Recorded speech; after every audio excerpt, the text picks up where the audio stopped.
DJ Kamlesh पुलिया को।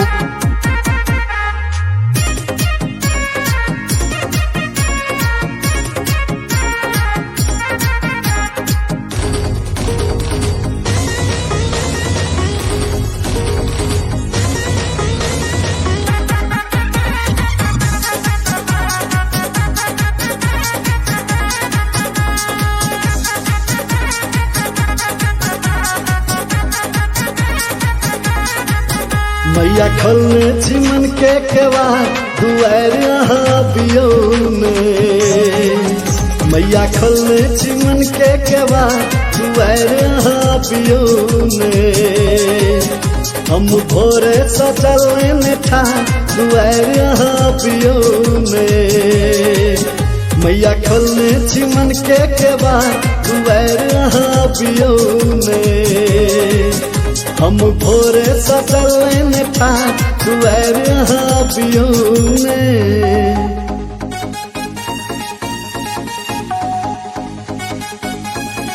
अभी आप सुन रहे हो डीजे कमलेश पुलिया को।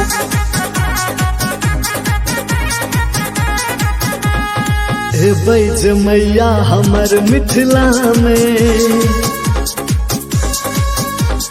बैठ देबै लड्डू हम सगरो जिला में। हे बैज मैया हमर मिथिला में बैठ देबै लड्डू हम सगरो जिला में। अहाँ शरण में शीश झुकायब कीर्तन करब टोला में। हम बनेने छी अड़हुल के हार दुआर बियो में।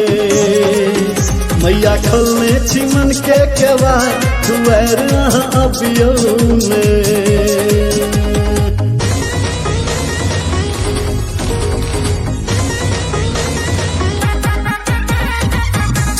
अभी आप सुन रहे हो डीजे कमलेश पुलिया को।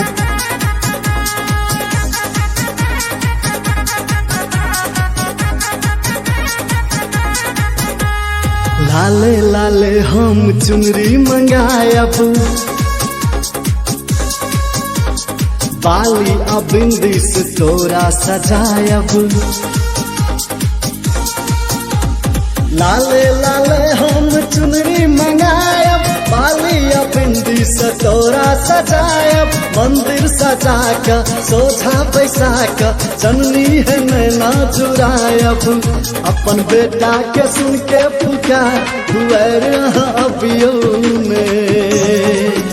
मैया खोलने चिमन के केवाड़ दुआर बियो में।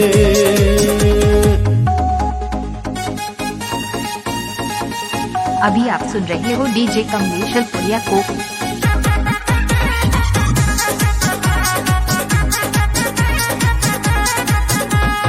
तू जौने सुनने तो ककरा सुनेबे।